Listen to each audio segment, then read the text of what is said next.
Well, my name is Jeff. I'm the president of the San Diego Marine Aquarium Society, the organization that's been hosting the event. So I want to thank you guys for coming out. We really do appreciate it. Again, I hope you guys are having a good time and enjoying the show. With that said, I'd like to introduce our next speaker, Todd Gardner.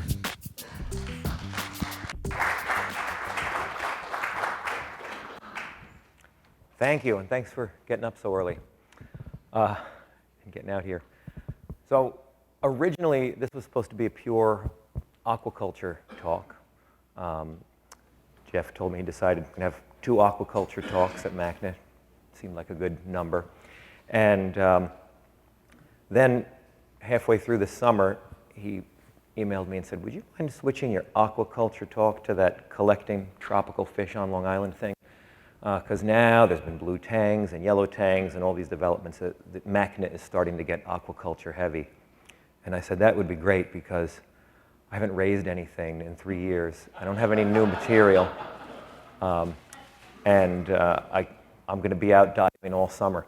And that little agreement guaranteed 2 things.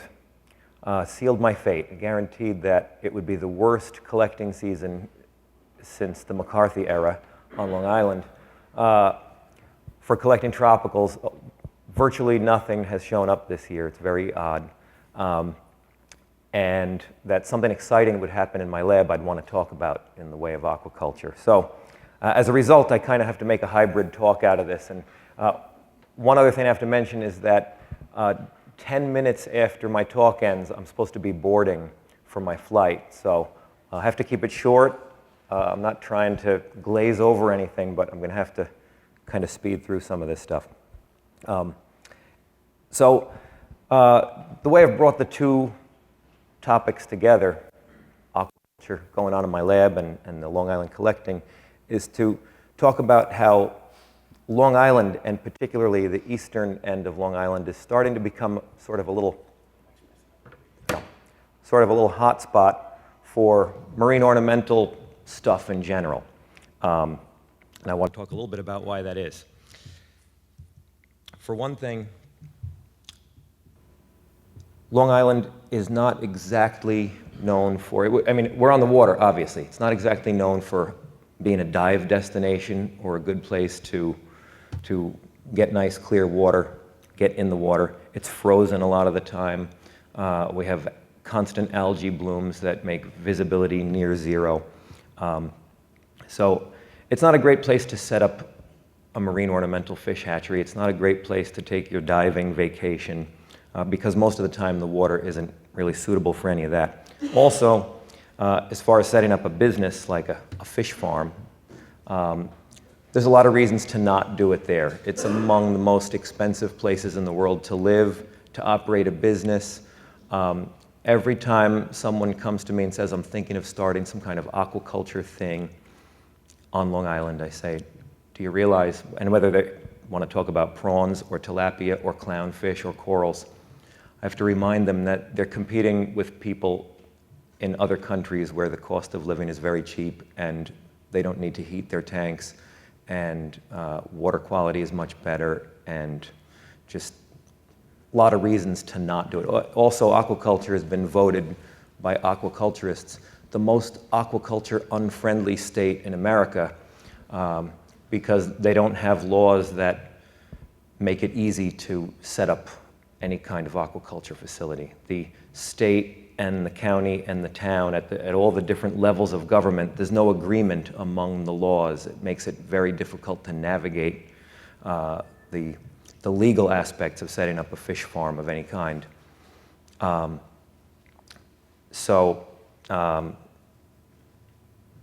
Yeah. Anyway, Long Island is located, starts really geographically just a couple of miles or 4.5 hours by car from New York City. And in spite of all these things we have working against us for any kind of venture like this, there's sort of a little hotspot developing out on the East End. These little stars represent some of what I'm going to talk about for the next couple of minutes. We have the Long Island Aquarium right there between the 2 forks in what we call the crotch of Long Island. And right down the street now, my new lab at Suffolk County Community College And these other two, a couple of things in just a few miles away in the town of Southampton. So first, we have on the site of where Southampton College Marine Lab used to be, Stony Brook University has now taken over this lab on the water and turned it into really a world-class marine science lab. And although there's nothing specifically marine ornamental going on there right now, it's set up very well for all kinds of aquaculture research, and limited only by the passions of the students that go there in terms of what can happen there. And it's right on Shinnecock Bay, which is one of the bodies of water that I'm going to talk a lot about today. And right down the street from there, Southampton High School has recently gotten some funding to build a multi-million-dollar marine science lab for their high school students that includes a tank for every student in all of their marine science programs to have each semester. Each student is responsible for one tank the whole semester for learning about aquarium husbandry. They collect their own local marine life and keep them in there, but they also have a coral propagation system, an eelgrass propagation system, 2 400-gallon reef tanks, and a broodstock system and a larval rearing system.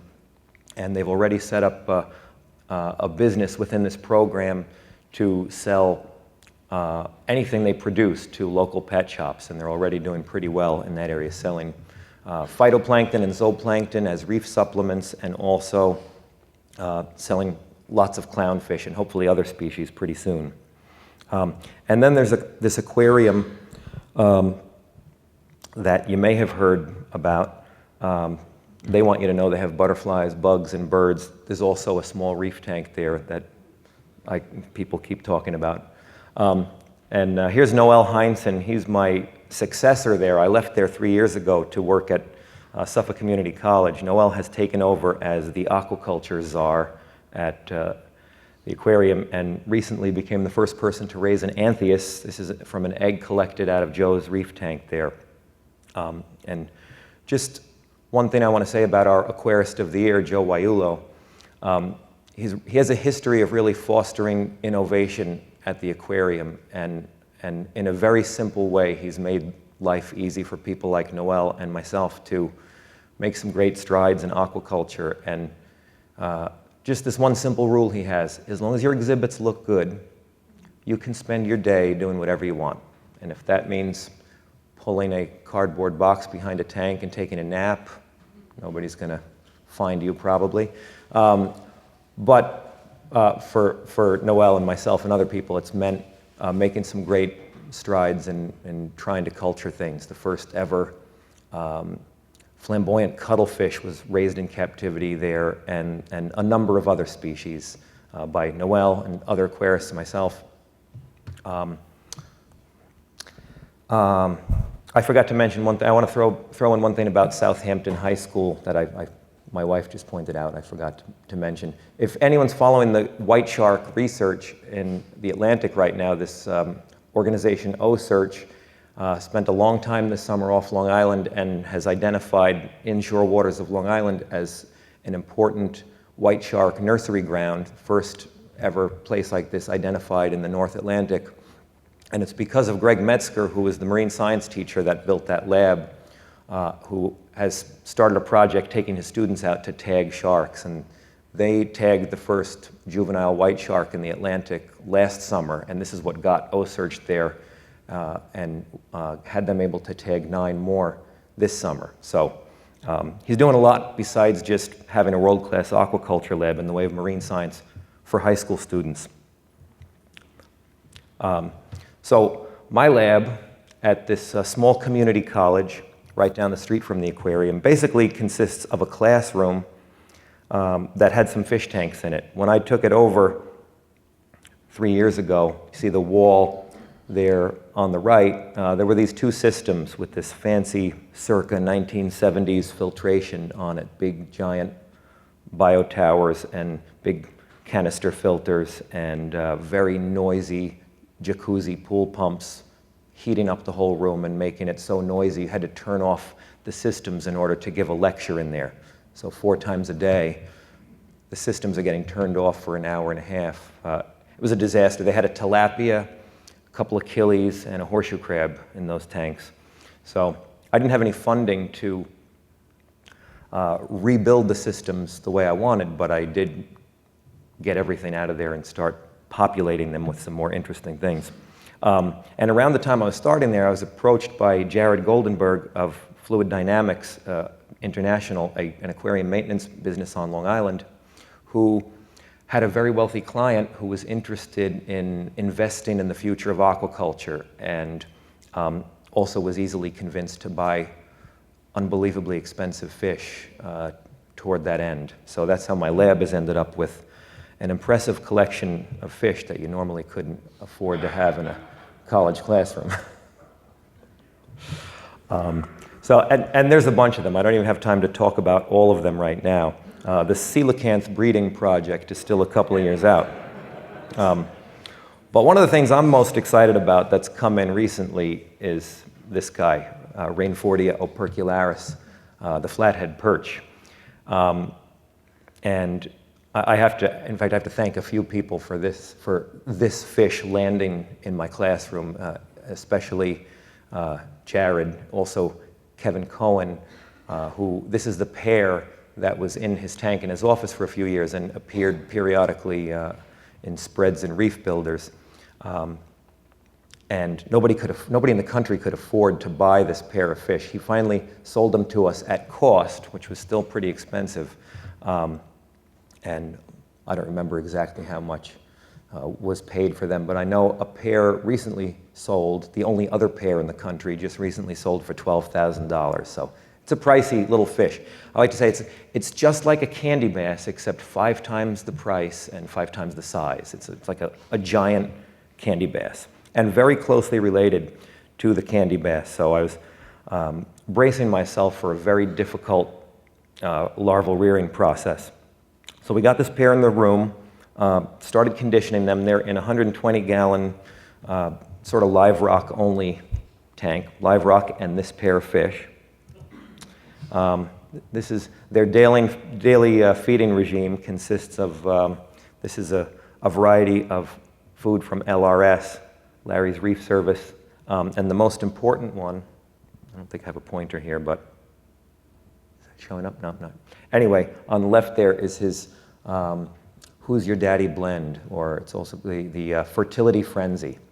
And I love this stuff. He formulated it based on advice from myself and Andy Ryan and some other players in the world of aquaculture, and basically put all of our dream ingredients in it to make for great spawn quality. And it's really worked. Ever since they took to this stuff, I watched their spawns go from very poor hatch-outs and early survivorship to having just thousands of eggs and very high hatch rates. I also throw in a few other things for variety, the Reef Frenzy and the Fish Frenzy, and on the right are the capelin roe, not capelin, herring roe that he is packaging now. Collecting eggs was simple, just a piece of 500 micron Nitex netting spread across the outflow of the tank each night. And after just a couple of months in our tank, I started regularly finding spawns of these guys. And incidentally, I'm going to just say again, I don't have time to cover every detail of the rearing process. I will in future talks. Part of the reason is that they only just started settling as I was packing to come to MACNA, so I didn't really have time to throw together a talk on the how-to of these guys, but I'll show you everything I have so far in the way of photos. I hatched the eggs directly into this cylindrical, conical bottom rearing tank that I got as a gift from Andy Ryan at the Roger Williams lab. It's a fiberglass tank. It's got a standpipe in the center. This shot on the right is the standpipe with a piece of plastic mesh with 40 micron Nitex netting wrapped around it, so you can have some flow through without flushing all of the food out. So I hatched them directly into this tank that's plumbed into the parent's tank, so there's no big shock, moving them from one set of water conditions to another, water flowing directly through the tank, through the broodstock tank into this one, and started them on basically all products from Algagen. Algagen has been a tremendous supporter of this project. I didn't have time at first. I'm starting to gain my plankton independence there, getting some cultures off the ground, but this whole run has been possible only because of weekly deliveries that were donated by Algagen in terms of phytoplankton and their 3 best species of copepods, the Parvocalinus, Acartia, and Pseudodiaptomus. Started them out with the Parvocalinus because it's a very small one. And here's a beaker full of Parvocalinus. Here's my helper, Finn, sorting out some of the plankton, getting ready for feeding. Anyway, so this run that started right around the end of July, this batch that is currently going,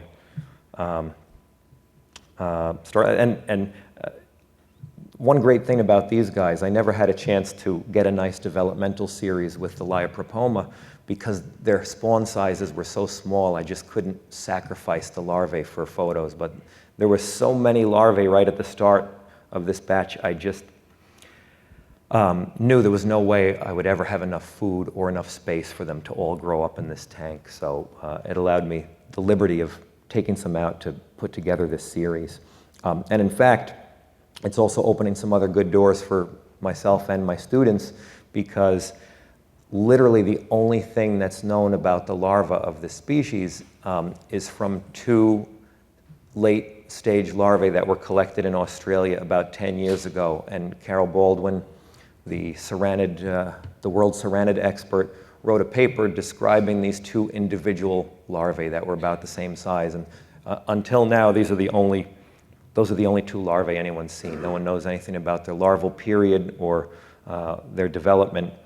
And now because of this little project, we've got a nice look at the development. So you see, this is a freshly collected egg on the left, followed by a 1-day-old larva. In the center, you see a 2-day-old larva, and that little nub right on the top in the center, that's what's going to grow into this incredible filament that's typical of this subfamily of Saranids. You see it getting a little longer at 3 days, and then by 7 days, it's already exceeding the body length.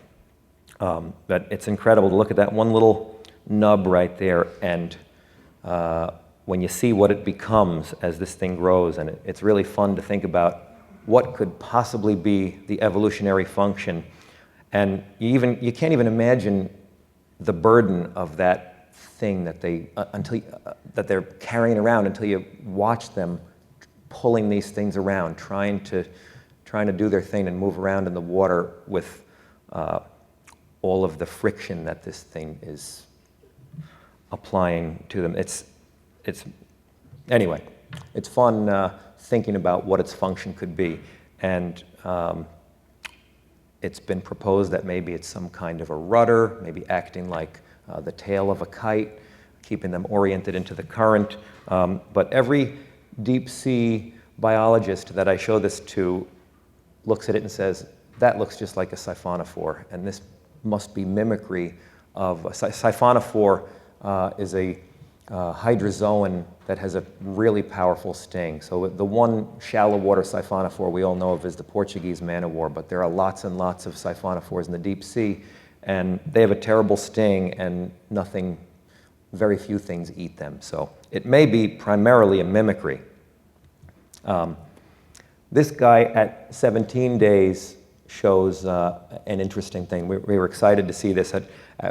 I was in one day, as we are every weekend with my family, revolving our weekends around going in and making sure these things are living. We were in there, and I noticed, very sadly, lots and lots of larvae dying, and I was devastated. But we took one and put it under the microscope, and it was what I hoped I would see.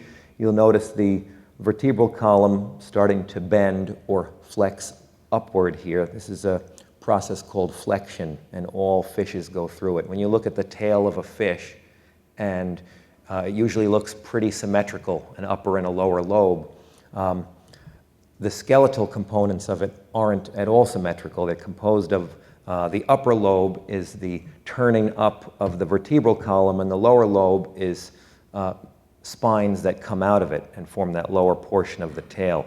And that development that we see during the larval period is called flexion, that development of the caudal fin. And it's a huge physiological change, so it's very stressful, and it's often associated with a high mortality. So it gave us a little bit of hope that maybe this huge mortality we're seeing today in a couple of days will subside, and it's just because of flexion.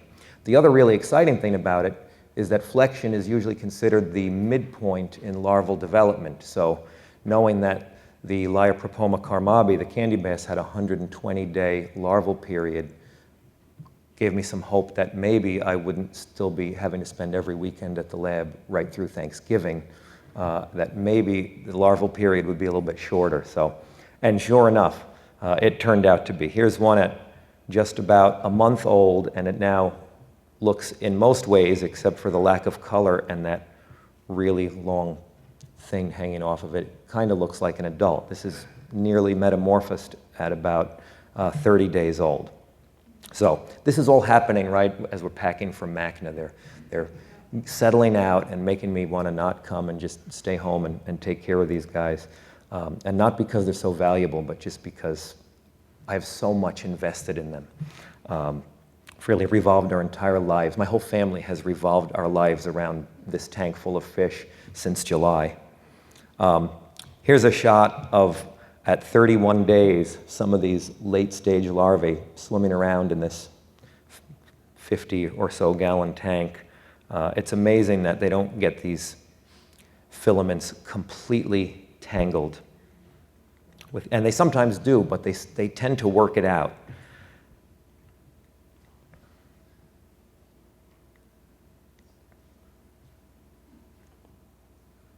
It's hard to imagine whatever the function is that it's worth the energy that gets put into making and maintaining and carrying around this filament. But it sure makes them a cool larva to watch develop and swim around. Any idea how many left? When I left, I would guess there were between 20 and 30, which probably represents about 2% of the original spawn. 2 had settled when I left, and at least 3 or 4 more have settled since. Noel Heinzen, incidentally, is a primary guy keeping an eye on them for me right now. He's taking care of the aquarium and Reef Gen and my larvae. I don't know how he's doing it all right now. And our pets at home, too. So shout out to Noel. And I'm sorry I don't have a better picture. I wasn't going to stress him by pulling him out. But here you see I removed the first settler and put him into the refugium of the adult tank, and that's his little face peeking out from behind that piece of. This is what we really look for in settlement, is getting out of the water column and looking for a place to hide, acting like the adults. And the adults are very reclusive. They not only want to be hiding, but they want to be hiding in a space so small that they can feel the sides of it touching them. So wedging himself behind this piece of seaweed was a great sign. Here's where I can say, all right, we got one settled. We made it through. So more on that later. Not later today, but in future talks and articles. I'm happy to provide many more details on that, but we don't have time today, and also I don't have any pictures beyond this. Another project coming up that I'm super excited about in the lab is this guy, Grama de Jongi. These are the first ever Grama de Jongi imported into the US, and it took 2 years of fighting with the federal government. It was kind of one-sided fighting. I would call and harass and send emails, and no one would talk to me. But finally, I got our Senator Chuck Schumer to step in and write a few letters on behalf of this, and got the wheels in motion, and we got a permit to bring them in. So if you don't know what it is, it's a very, very close relative of the royal grama, Grama loreto, and so far it's only been found in any numbers in Cuba. So our trade embargoes against Cuba forbid this fish from coming into the country and being sold. We got a special permit, a permit that didn't even exist. They had to write up a special permit for us. And we were able to import some of these guys, and hopefully they're reaching sexual maturity right now with any luck. And I'd like to thank Koji actually for helping facilitate get these guys into the lab. Without Koji, we couldn't have done this. So they're fast approaching sexual maturity. I'm hoping they're going to be spawning soon. According to my sources at the federal government, no number of generations in captivity will cleanse them of their illegal Cubanness, their words. So it still won't be technically legal for me to sell them unless we lift the trade embargo. But if you want to jump in the game of helping me look for loopholes, I'd love to see these guys get into the trade somehow. So keep an eye out for that. Anyway, getting on to the next part of the talk, and hopefully I'll get through it. I've got 15 minutes left to try and make this happen. I guess one of the ways I want to tie this together with all the exciting aquaculture and marine science that's popping up on eastern Long Island is that maybe one of the reasons that there's such interest there is that we have some interesting oceanographic and marine biology phenomena that take place on Long Island.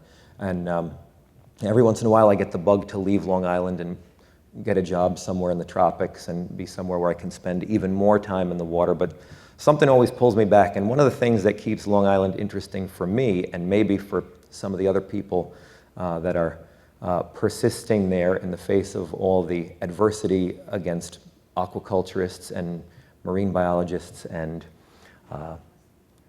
anyone making less than $400,000 a year literally can't afford to live there. So it's not an easy place to be a marine biologist. But this phenomenon of the Gulf Stream, which although it averages 200 miles off our shoreline, has a huge influence on the marine biodiversity of Long Island. And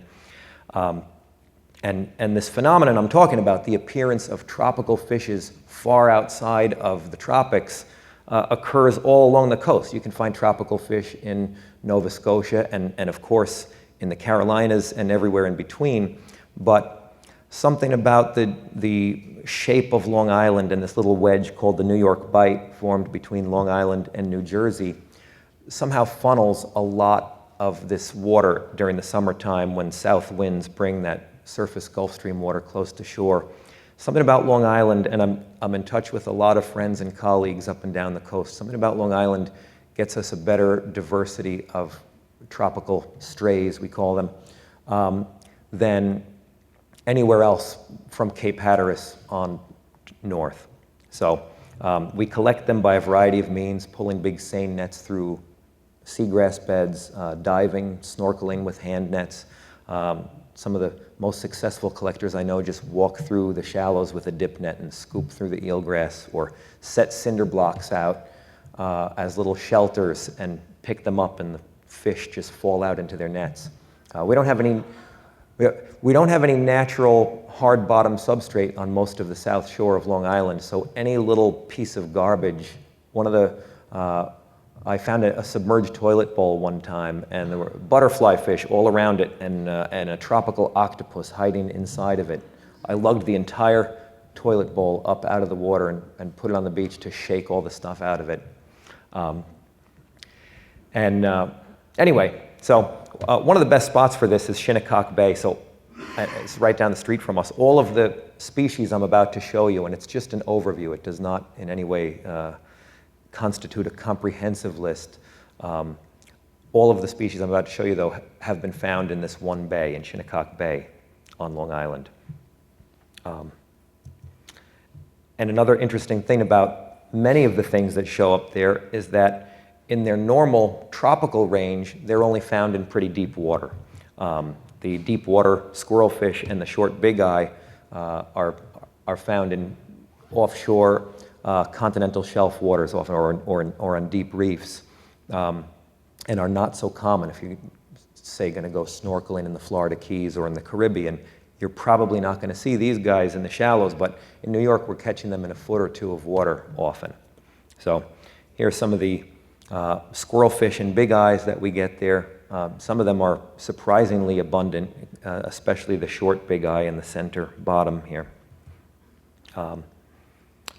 The ceranids are represented by at least 12 species. Here are some of the most common and/or interesting ones. The snowy grouper, center right, and the scamp up above are so common and come in so early and get so large, I wonder if they're really strays. I'm going to address that thought again in a minute. Baldwinella down at the bottom is normally found in over 100 meters of water and is only known from 2 specimens here on Long Island, but when these guys showed up, it was both a range and depth record for this species. An interesting fact about the carangids, the jacks, is that of all of the fish families that can be found in New York waters, the Carangidae, which are typically considered tropical strays, have the most species representatives, with more than 16 species, at least 16 species of jacks found in New York waters. And whereas some of them may truly be strays that are doomed, there is some good evidence that at least the crevalle jack in the upper left, and probably some of these others, are actually using temperate New York and New England waters as a nursery ground, and their larvae are not removed permanently from the gene pool as with some of the others. Some families, like the Porgies, really get overlooked because they're kind of not nondescript, and you won't necessarily notice them. They won't stick out from some of our local porgy species or other fish. If you pull a seine net, this isn't going to stand out as a tropical fish. We get 2 species of goatfish on the left and on the right, showing in each case the 2 distinct color patterns. They both kind of do both of these patterns, the stripe and the spotted pattern. This is the red goatfish and the spotted goatfish. Some of the most common and most apparent when you're looking around are the butterfly fishes, and the spot fin butterfly on the upper right is sometimes so abundant that you'll see in a given area it can be the most abundant fish in certain habitats in Long Island waters. I'm going to show you a video in a few minutes that will blow your mind in the way of butterfly fish abundance. These are the 4 common species. I've heard some reports of 1 or 2 others, but I don't have them confirmed yet. The angelfish are basically the holy grail of every fish collector on Long Island. This is what everyone hopes to get. These are the only 3 that I've ever found here. I did read a report in an old tropical fish hobbyist magazine from the 70s of a guy that found a rock beauty angelfish in a tide pool in northern New Jersey on the beach. That would be a sight. The damsels, these are the 5 damsels I've encountered here. Only the Stegastes species are really very common, and we find all 3 of these species almost every year. And although we have some native wrasses, these 2 wrasses, the slippery dick on the left and the pearly razorfish on the right, are the 2 tropical representatives of the Labradee that I found here. Not here, but back home, Long Island. And a handful of blennies, including these 2. We get 3 relatively commonly Atlantic tangs: the ocean surgeon, the doctorfish, and the blue tang. Scorpionfish, thanks to humanity, we now get 3 species of scorpionfish on Long Island, including the lionfish, and a couple of frogfish, most commonly the sargassum fish that probably doesn't come up as a larva in the plankton, probably just comes up clinging to sargassum weed and then falls out once it gets inshore. But the striated frogfish, we're a little uncertain of what's happening with it because the only 3 specimens ever found have been adult-sized and deep inside the bay, but nobody really believes they overwinter. We don't know what's going on. Maybe they come in very early and mature very fast. Filefish and triggerfish, we get probably a half dozen filefish species, but these three are the most common, the plainhead and the scrawled and the orange filefish. Two of the Atlantic triggerfish, the queen trigger, we only see as a small juvenile, or have so far have only seen as a small juvenile. The gray trigger, and this is a little bit interesting when we consider this phenomenon, the gray triggerfish often is just considered a tropical stray, but they arrive here in the early summer as adults during the gray triggerfish spawning season in the southern states. And there's no regulation on them, so they get hit very heavily by spear fishermen. They're really good to eat, really easy to catch, and it's a free-for-all on them. And the regulators have never really considered them in terms of something that should maybe be regulated. And probably they need to, since they're here as adults during their spawning season, and they are regulated in all the southern states. We get some trunkfish and puffers. We do have our own local puffer, the northern puffer, but this guy on the lower left is the bandtail puffer, a tropical close relative of that one. The trunkfish and cowfish up top, clearly strays and don't seem to have the means to get back to the tropics. But the striped burrfish, interestingly, is one that most fish collectors don't notice until the babies are showing up in the middle of summer. However, if you're bold enough to go out when the water's still really too cold for people like me, you'll find that large adults are moving into our area in April and May, and I believe they're spawning here. So a fisherman, when I was at the aquarium, brought us a bunch of these large adults in spring one year. We put them in a tank, and the next morning I started finding lots and lots of eggs in all the filter socks. So these were ripe, gravid adults showing up on Long Island. I think they're spawning somewhere, and nobody really knows for sure what's going on with them. It's a handful of miscellaneous species. We get the redfin parrotfish, this grunt, the pigfish, spot-tail flounder, one of my favorites, the flying grenard. A couple of nocturnal species like this two-spot cardinal fish that you'll never get in a seine net and you normally don't see while diving unless you go on a night dive. And these guys I find almost every year, but only at night. They're very deep in the rock recesses of jetties and things. Another one that often gets overlooked, the silver jenny, just because it blends in with all the drab local stuff. These guys we normally consider tropical strays, but really they aren't. This is the mahi-mahi on the left, the northern barracuda or senet on the right, and the cobia, all warm water species, but these are oceanic fish that migrate up. Their adults are found in offshore waters, and the juveniles come in. These guys, again, all three of these can be found, right up into the offshore waters of Nova Scotia, and their juveniles come inshore and mature and probably have the means to easily migrate back out. And on this note of what's a stray and what isn't, we've always considered the groupers. The groupers are another very highly regulated family of fishes where they occur as adults. And so it's a free-for-all in a place like New York on groupers. And at times, I'll see 100 or more young groupers on a single 45-minute dive. And nobody's paying any attention. You can catch all the groupers you want, and there's no regulation. However, some recent anecdotal evidence, like this very large snowy grouper on the left caught in March offshore from New Jersey, suggests that maybe these things aren't straying all the way from the tropics. Maybe the groupers that show up in Long Island waters are not removed permanently from the gene pool, and maybe regulators need to start considering this. This is actually the first fish that Finn ever caught all by himself with no help. We were trying to catch snappers, baby bluefish, and he said, "Daddy, my line is stuck." And I said, "Reel it up." And he got a snowy grouper.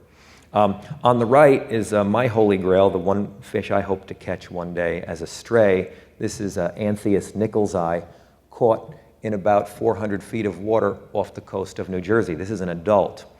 So this is something that could show up as a juvenile on Long Island sometime, and I hope I find it.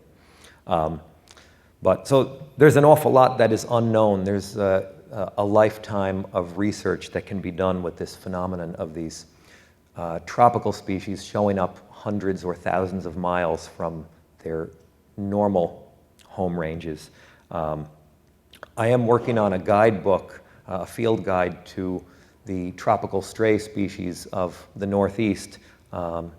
It may never happen. In the meantime, to kind of hold us off, Ashley helped me put together this little poster of some of the most common and/or prettiest of the tropical strays in the New York area. If you're interested in ordering one, you can email us at this address, and we'll send you one. Anyway, as I mentioned before, I need to be quick. I need to be getting on the security line in about 10 minutes. And I have a few people I want to thank for all of this. And at the end, I've compiled all of my favorite video clips from diving in Long Island waters over the last year. Ashley helped me put them together into a nice little sequence.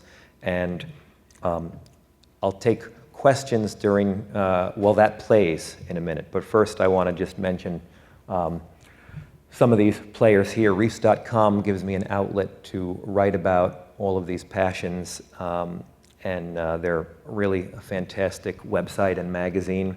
Fluid Dynamics International has made it possible for this dream collection of fishes in my lab.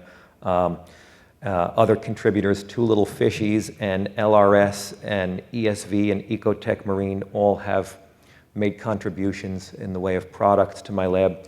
I don't know if I mentioned this earlier, but my first year at the college, I spent my entire budget for my courses on salt. I had nothing left over for anything else.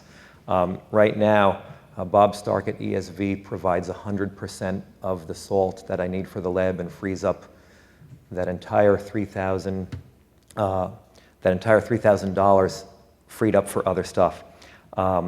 And so everything that you see being raised in my lab, it's all done in ESV salt. Also, I have to mention Algagen, because without Algagen, I wouldn't have been able to raise anything. This whole Flathead Perch project would not have happened. And not only that, but their work in making available all of these foods for the first time are the reason that all of these great strides are being made in aquaculture lately. I think, we're always quick to give the fish culturist credit for a fantastic new species, but it's important to remember the players that are involved in giving us the tools we need to raise these fish. The fact is that 20 years ago, blue tangs and yellow tangs and Liopropoma and all of these other fantastic species would have been impossible because we didn't have the tools. But there are people not getting enough credit who are isolating and culturing and making available these live foods that we've never had before, and we'd be helpless without them. The Long Island Aquarium, also, I have to mention Joe and the Long Island Aquarium, who gave me an outlet to do a lot of this stuff for 11 years and are still supporting aquaculture efforts there. And of course, Real Science Charters, Greg Metzger, he's the high school teacher at Southampton High School, and he's responsible for a lot of the neat footage that you're about to see, because he took me out on trips I could never afford to go on myself. Took me out offshore to see some of this neat stuff. So I'm going to let this video play, and that gives us 10 minutes for me to answer any questions you have. Oh, before that, first and foremost, the most important people I have to thank, my family, Ashley and Finn, who have allowed all of our weekends, for the existence of our whole family really, to revolve around these passions. We're either at the beach all weekend, whether it's January or July, we're spending our time at the beach, or We're going into my lab multiple times a day, checking on larvae, feeding fish, and I just have to thank them for sharing in this passion and putting up with my obsessions. Thanks, Ashley. All right, now I'm going to let the video play, and we have a few minutes that I can answer any questions, or you can remind me of anything I forgot to mention.